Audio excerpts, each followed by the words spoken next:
This is Chapter 7 of The Wolf Wilder. They wove through the forest for half an hour before they came out onto a road heading north.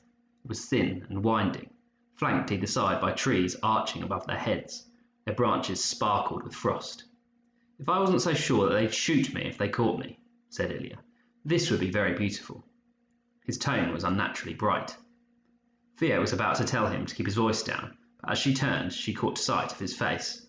It was bluish, except his eyes, which were rimmed with the pink of sleeplessness. Already his lips were chapping into the wind, but he hadn't complained once. She forced a wide smile. "Don't worry, we'll shoot them first. We don't have a gun. You know, metaphorically. Metaphorically we'll shoot them first. I think I'd prefer to shoot people literally if I'm going to shoot them at all." Feo made a face at him and checked the compass balanced on Black's head. "Keep an ear out for carts." The road was deserted, but Feo guided Black close to the verge so they could leap into the ditch if they heard anything coming. The going was much faster here on the road, though the snow came halfway up the wolves' legs, because there were no stones or fallen logs to navigate. The wolves had been running fast for more than an hour when Feo first heard the noise. "What's that?" "The wind?" Feo looked up at the branches overhead. "They're not moving." The noise came again. Feo let out a hiss of fear, and she bit a chunk of her hair to keep her teeth from rattling together, because it was the sound of a horse. The sound that a horse makes when it's anxious. Nobody she knew could afford a horse. Nobody except the Imperial Army. She looked back, but the road twisted out of view. "I think he's somewhere near," she whispered. Black growled.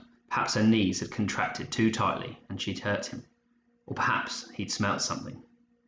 Ilya was chewing on his glove, his eyes wide. "Where?" "I think behind us," she said. "We need to get off the road." She slid off Black's back. "Into the woods. We'll have to jump the ditch. Come on." But wolves do not obey orders unless it suits them. Before Feo could catch her, White turned and ran back along the road the way they'd come. "No, come back!" shouted Ilya. Feo didn't bother to shout. She slipped the pup into her pack, lifted her cloak in both hands, and ran. As she rounded the bend in the road, Ilya came alongside, wheezing hard. "Run slower," he gasped. Black and Grey followed, running on each side of Feo, their rib cages bumping against her knees. As she turned the corner, Feo halted. Terror swept through her, and she stepped back, trying to push the two wolves out of sight behind her. Her arms closed more tightly around the pup, wriggling in his sack. Standing in the middle of the road was a sled carved with the Imperial crest. It shone with fresh gold paint, and, set under the blue frost-clad trees, it was as if the world had been dipped in fairy-tale colours. A horse, harnessed in silver and leather, was frantically pawing at the snow, barely held steady by a soldier. The horse's eyes were fixed on White, who stood, growling, her hackles pointing to the sky. And in the back of the sled, wrapped in blankets, sat General Rakoff. "Wild," he was saying, "or one of hers." Then he looked up and saw her, and Feo saw his face. The skin on one side was puckered, swollen yellow and purple and green. A bandage was wrapped over one eye, and he wore a fur hat low over his forehead. His expression, as he recognized Feo, was one of raw surprise, but as she watched, she saw the twist of triumph in the old man's lips. "The little wolf girl," he said. "I had forgotten you were so small." And he pulled a pistol from his belt, saluted Feo, and shot White in the side. Feo screamed, and Ilya dropped to the ground as White stumbled, rolling backwards in the snow. But before Feo could move, the wolf was scrabbling to her feet and staggering through the ditch and into the woods, a trail of red behind her. Panic gave wings to Feo's feet. She bolted, dropping straight into the ditch. The snow closed up to her neck as she gasped, scrambling for footholds, crawling up the other side and into the woods. She heard Ilya panting behind her, calling her name. She reached back a hand without looking, seized him, and dragged him further into the woods, beating back low, snowy branches with her free fist. Black bled past her, following White's bloody trail, but Grey followed more slowly, walking backwards, her gums and teeth bared to whatever might be following.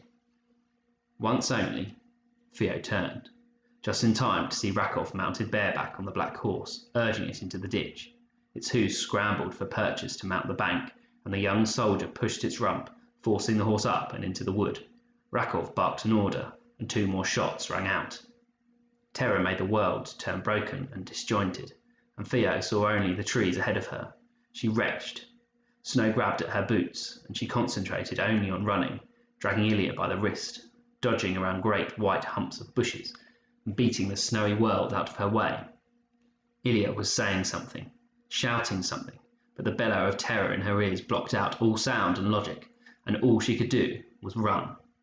It was a sight of white, as they caught up with her, that brought Feo to her senses. The wolf was staggering now, her hind feet dragging, and as Feo reached her, White's legs gave way. Blood had stained her fur pure satin red. Feo had not known until then that wolves can moan like humans. Feo took White's head in her arms and eased her onto her side. Black ran on, then stopped too, looking back like an anxious father. Feo shook her head at him. She hunkered down in the snow and spat and dug her fists into the stitch at her side. Ilya hovered uneasily, his eyes staring. Have we lost him? Feo looked back at Grey. Her hackles stood up, stiff as an iron railing. No, she said. Grey can smell him. She heaved a breath. This can't be happening. But it is happening. So what do we do? The we was generous, Feo thought. It was her, after all, whom Rakoff was seeking, her face which had made his eyes light up with such a metallic shine of pleasure. White can't run much further. Ilya said, Can one wolf ride another wolf? Could we put White on Black's back? You could not, it turned out, make one wolf ride another. Ilya and Feo together tried to heave White to lie crosswise over Black's back. It was the nearest White had ever come to hurting Feo.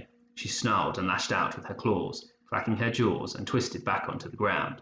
Black merely looked pained. Ilya's eyes were wide. That's a firm negative, I think. He looked behind them, but the trees were too thick to see anything. Feo, is he going to kill us? We won't let him, said Feo. She tried to sound strong and calm, like Mama. She tried to suppress the roar of urgency in her blood, to make a plan. But if White can't run, we'll have to go where they can't follow us. Rakoff will be slow on foot, won't he? Well, he's old. I've never seen him run, if that's what you mean. In that case, we'll go where a horse can't. Feo stared around them. The trees looked down at her, calm and waiting. They gave her hope. It was like having an army of her own. This was her terrain, she thought. This was the land she knew. There, said Feo. That way. There's fir trees. They grow close. She helped White to her feet, and they went on, the 2 children and the 3 wolves barely at a jog now, stopping and listening every few steps, navigating into the heart of the wood. Feo kept her hand on White's shoulder, feeling the exhaustion in every step. The neighing did not begin again until they were into the roughest and oldest part of the forest, where storms had knocked trees down years before, and no woodsman had ventured deep enough to claim them for firewood. One giant oak sagged drunkenly against the other trees, its roots upended. The tree was leafless, but from it grew a curtain of icicles, some as thick as Feo's arm. As they ducked under it, an icicle fell, smashing on the ground, sending Black darting sideways and snuffing angrily, and gave Feo the first nudge of an idea. I want to do something here. Will you take the wolves on? No, your mother would kill me if I left you alone. I'm older than you, remember? Please, I need you to drag the wolves. Look, here, by the scruff of their necks. They won't go in without being forced. I don't want them here. The wolves turned to her voice as she spoke. Their eyes were full, as they always had been, of fire and nerves and faith in her. I won't let him hurt them. They're wolves. He looked at her as if she suggested something unreasonable. Won't they eat me if I try to drag them? I don't think they will. They know you well enough now. Probably. Ilya licked his lips. Probably. Please, quickly, and the pup too. Here, he's in my sack. There's a hole in that bramble bush, there, at the bottom. If you take them through that, you'll be hard to follow. He stared from Feo to the bramble bush, which rose leafless, 8 feet tall, sprawling between the trees. That's a mouse hole. No, it's a fox path. It'll be wider than it looks if you beat the snow away. I swear. She did not wait to watch them go, but began digging under the snow for stones. It wasn't easy, and her gloves were soon soaked, but she found 4 good-sized rocks. She dropped them into her hood. Then she ran up to a fir tree and heaved herself into its branches, kicking against the trunk for purchase and moving as slowly as she dared, so that the snow would help to block her from view. This, at least, was familiar. The wood under her hands and feet, the widening view, the scent of ice and pine. She could see bushes shake as Ilya led the wolves in an unsteady parade through the undergrowth, and in the opposite direction, the movement of branches. The horse came into sight as if on to a stage. Rakoff's face was set, the traces of sweat at his neck and lip. He guided the horse straight for the curtain of icicles. Feo said a prayer to the saints of good aim and wild ideas. She hurled her stone, not at the horse, but at the oak tree. The first went wide, landing soundlessly in the snow, but the second hit an icicle at his root. It dropped. Rakoff reined in his horse and looked up, frowning. She threw another stone, and then another, breathing hard and leaning out from the tree with one arm wrapped around the branch, her arm growing sharper with each throw. There was a sudden clattering, glittering cacophony as 30 icicles came loose, showering down on Rakoff's fists and lap and horse. The horse shrieked, a scream of bewildered terror at this sudden torrent of frozen glass. It reared, beating its hooves against the cascade, and Rakoff let out a single angry hiss. He grabbed at the horse's mane, but it reared again, and he slipped sideways with a great shout and fell. The horse bolted, its mane patterned with broken ice. Feo did not wait to see if Rakoff was moving. She dropped 6 feet into the snow, rolled, spat out sludge and what felt like a bit of her own tooth, and ran for the hole in the bramble. She wriggled through on her stomach, scratching her hands, and then straightened up. A grin had taken over her face, despite the fear still in the air. Adrenaline kept all pain at bay, and she let out gasps of relief as she sprinted down the trail the wolves' feet had left, brushing aside branches, looking neither back nor to the sides, but only at the path laid out for her. Grey saw her before she saw Grey. The wolf gave a rumble of recognition. Feo cannoned straight into her, sliding sideways, and fell down flat on her back. 4 faces loomed over hers. The hairless one smiled. "Did it work?" Feo sat up. "Better than I expected." "Is he still coming?" "I think so, but not yet." She rested her hand on White's nose and counted her breaths. They were shallow, but steady. "I think she can carry on. We'll have to be slower, though." She swung her leg over Black's back. "I'll tell you about it later. We'd better keep going." Towards St. Petersburg, Ilya looked as relieved as Feo felt. "You'll love it, Feo." He handed her the pup, who wriggled in her arms before settling down to sit on top of Black's head. "It's a beautiful city." Then suddenly urgent, "Are you all right?" "Of course," she said. That was what she said inside, but to her astonishment she found herself suddenly shivering too hard to shape the words. "You've gone green. I think you're in shock. Here." He fished a handful of candied fruit from the pocket in his trousers. "Eat this." "I'm fine, really," she muttered. Her teeth were vibrating. She glared at her jaw as best she could. "Tell me about St. Petersburg. I need to know what it's like."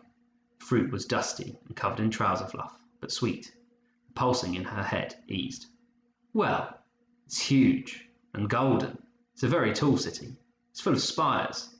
Ilya mounted Grey and tucked up his feet. "There's a town square as big as a lake." Black followed. Feo let herself relax into the rhythm of his tread. She reached out and laid one hand on White's back, pulling her close, and the 3 wolves walked abreast, a wall of fur and teeth and loyalty. "And the horses wear plumes, like ballerinas. There are theatres that look like palaces, with ballets every night." "We don't have ballet out here. Is it? It's not a kind of food, is it?" "That's something else." "It's dancing. It's magical, actually. Kind of slowish magic, like writing with your feet. Have you seen it?" He grinned but didn't answer. "And the city's got people selling black bread and honey on the streets, freshly toasted. It's exquisite." "Good," said Feo. She didn't know what an exquisite might be, but it sounded promising. "Onwards, then." They set off, slower now, dripping blood behind them, but pointing always to the north.